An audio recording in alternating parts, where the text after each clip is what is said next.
Yeah, we'll work through these pretty quickly.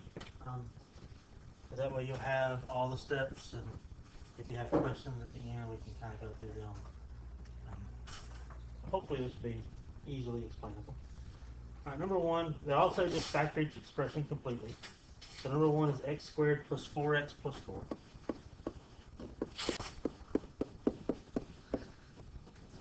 And this has got three terms. The terms do not all have a common factor, so I don't have to worry about factoring something out of them. These two both have a 4, but this one doesn't, so I can't do anything with this. So three terms, go ahead and try my box method here. First box is the x squared. Last box is 4. Multiply those two together, and I get 4x squared.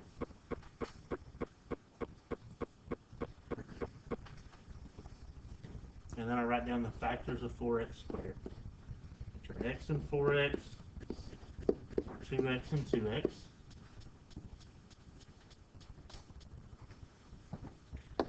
And the two that add up to 4x that's in the middle there are the 2x and 2x.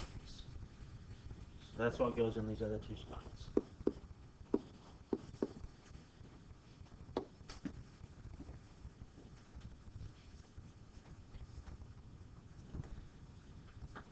Then I look at each row and see what the greatest common factor is in that row. So on this bottom row, I have a 2x and a 4. They both have a common factor of 2. So I'll kind of put the 2 out to the side there. The top row, the x squared and 2x, the only factor they have in common is x.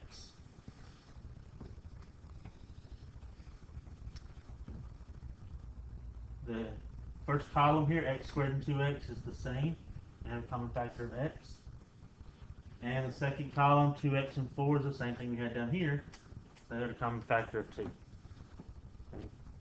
So my factors are x plus 2 and x plus 2. And anytime you have two of the exact same factor, you rewrite it as x plus 2 to the second power. And so there is problem number one written out.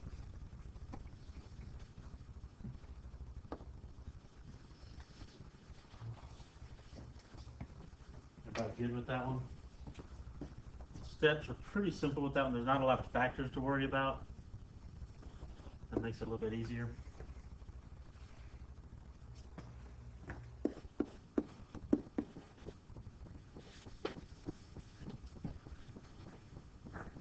Number 8, x squared minus 9. There's two terms. They do not have a common factor between the two, so I don't have to factor something out. But the two terms are separated by a minus sign, and both of the terms are perfect squares. Because x squared is x times x, and 9 is 3 times 3. So if that's the case, we have what we call the difference of two squares. So we can immediately factor this one. Whatever you multiply to get this first one goes in the first spot in both. Whatever you multiply to get the last one goes in the last spot of both. Make one of them plus and one of them minus. Yes. So like if I was to mix up the plus and the minus, it still wouldn't matter? No, x minus 3 times x plus 3 is the exact same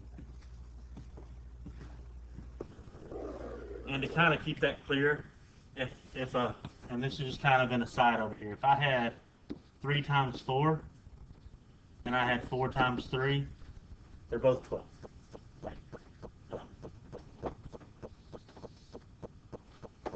Is that a commutative property back from 8th grade math or something back there? All right, number 11. 4x squared plus x. So I start with this one and go, do they both have a common factor? And the answer is yes, they both have an x. So I'm going to factor that x out, pull it out front, and then I divide both terms by the x and see what I've got left. 4x squared divided by x is just 4x. X divided by x is 1. So that's as far as I can go with that one.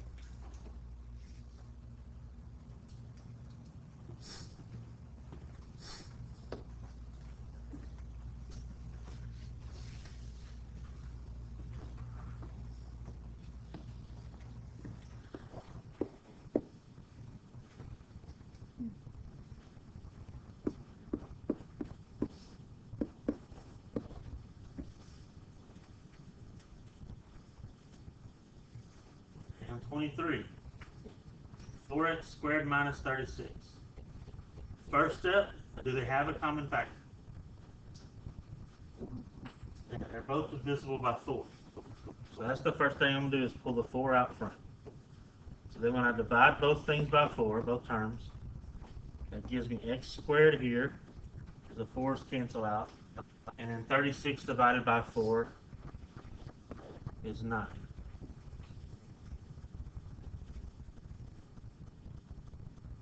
Now, hopefully, you recognize this x squared minus 9 is the problem we just got through doing up here on problem number 8. Okay, so the x squared minus 9 factors into x plus 3x minus 3. So to continue with this problem, because it says factor completely, I'm going to leave the 4 out front, but the x squared minus 9 is going to be x plus 3, x minus 3. Because that's the difference of 2 squares inside the parentheses. And we don't lose the 4.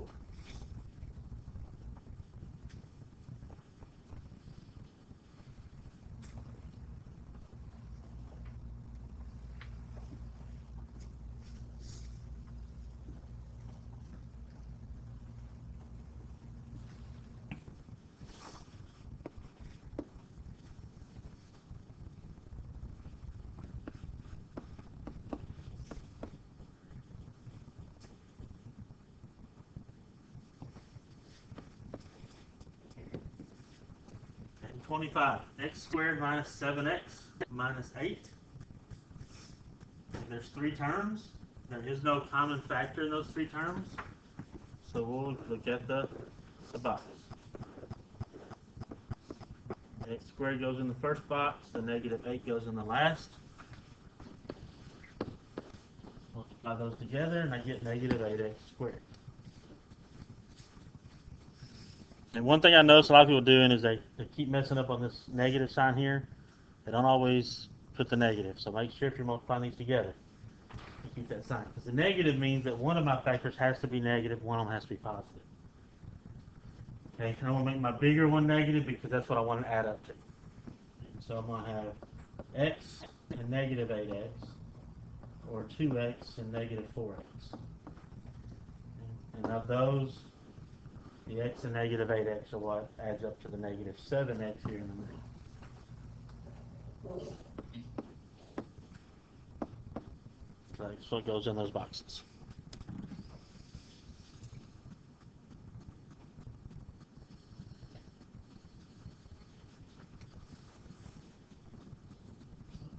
Second row, x and negative 8.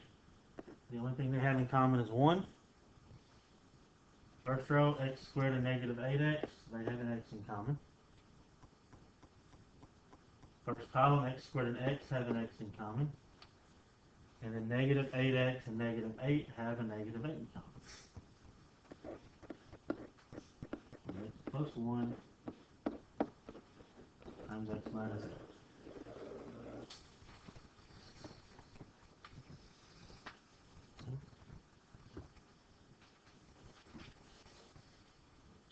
Those are all the problems that you've already completed before today, as long as you've turned in your work.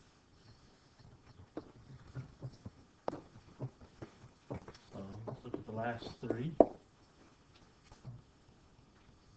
2x squared minus 5x minus 3.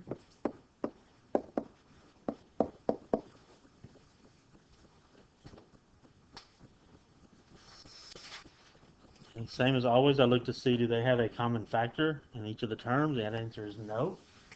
So let's go straight to that box. First term, first box. Last term, last box. Multiply them together. And I get negative 6x squared.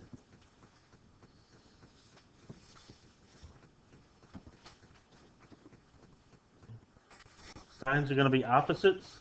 The bigger sign needs to be that negative. So this will be x and negative 6x, or 2x and negative 3x. And the x and negative 6x, what adds up to the negative 5x. So x and negative 6x go in the box.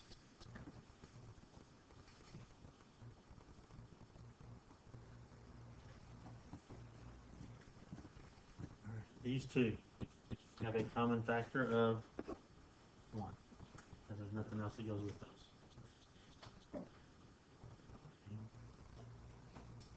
The top row, they have a common factor of 2, because 2 goes into both, and x.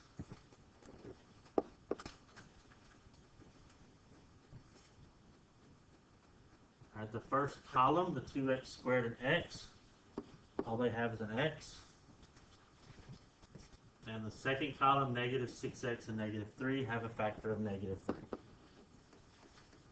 So 2x plus 1 times x minus 3.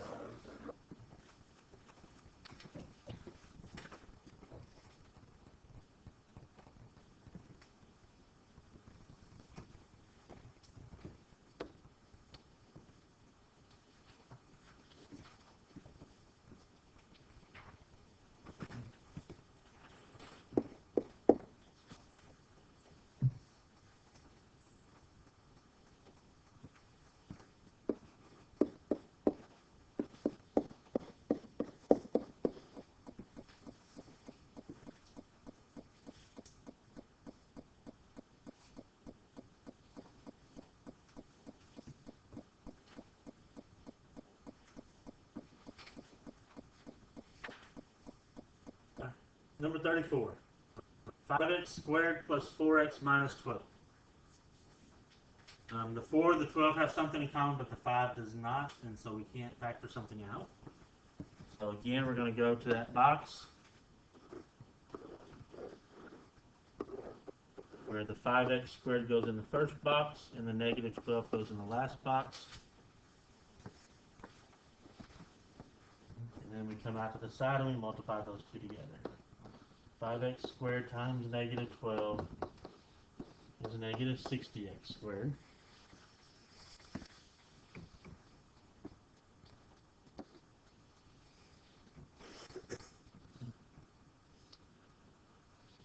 So when I factor a negative 60, one of them's going to be positive, one of them's going to be negative. But they need to add up to a positive. So my larger number is going to be positive this time. So negative x and positive 60x. Negative 2x and positive 30x. Now this is where you use your calculator if you don't know your multiplication facts really well. 3x will go into 60 20 times. 20x. 4x will go into 60 15 times. 5x will go into 60 12 times. 6x will go into 60 10 times. 7, 8, 9 don't. So of those, the one that adds up to positive 4x is those last two, negative 6x and 10x.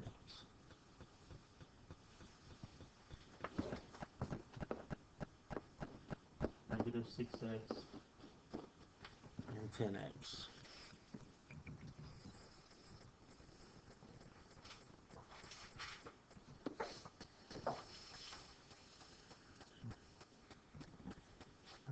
Same process, the rest of them factor. The negative 6x and the negative 12 have a common factor of negative 6. The 5x squared and the 10x have a common factor of 5x. The 5x squared and the negative 6, all they have in common is an x. And the 10x and the negative 12 have a common factor of 2. So 5x minus 6 and x plus 2.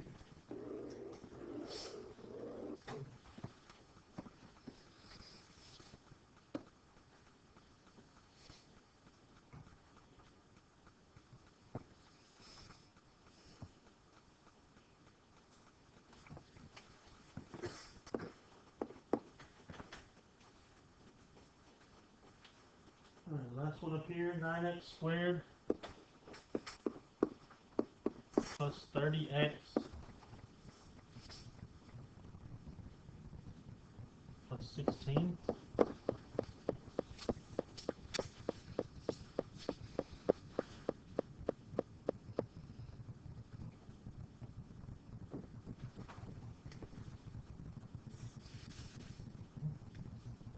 So do they have a factor in common?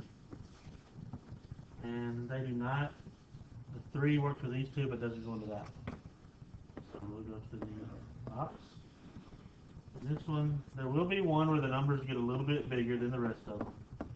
So kind of force you to use your calculator. So 9x squared and 16 go in those boxes. So when I multiply those together, to be honest, I don't know what 9 times 16 is.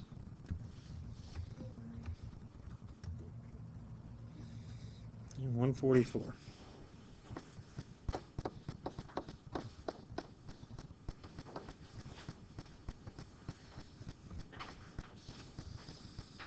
Okay, since everything's positive, my factors will be positive also. And this one I'm going to have to do a little bit more of using my calculator also probably. So 144 divided by 3 is 48. So that means 3x and 48x.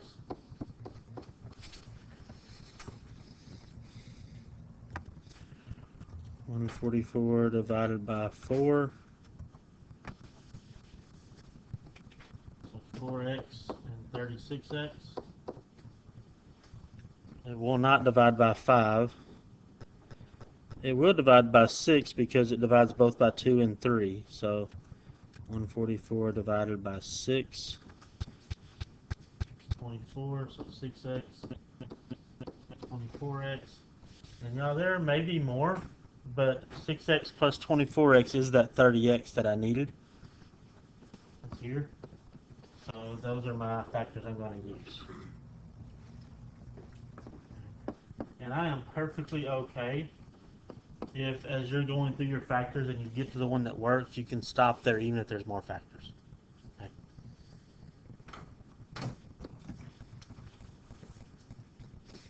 6 and 16 have a common factor of 2. 9 and 24 have a common factor of 3 with that x also. These two have a common factor of 3x. 24 and 16 though have a common factor of 8. So my factors are 3x plus 2 and 3x plus 8.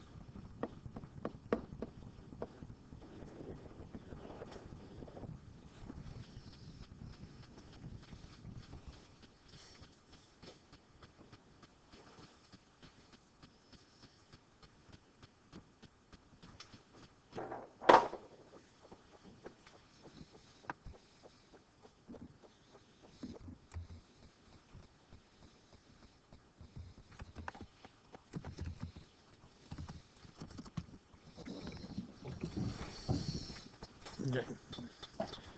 So the setup for the quiz, and then I'll ask if you have any questions. Setup for the quiz is there will be 8 problems. They'll be very similar to what we just showed you. No laptops or phones allowed.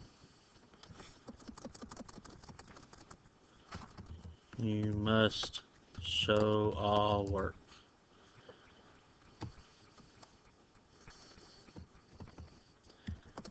If you can work these out in your head, then you must explain your thought process on paper.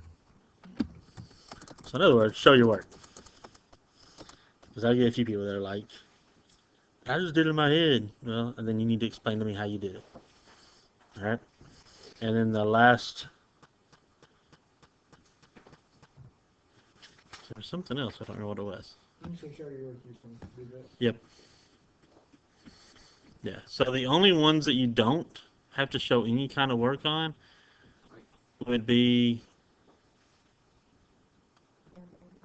like, number 8 is pretty much the only one that we did up here that you didn't have to show work on.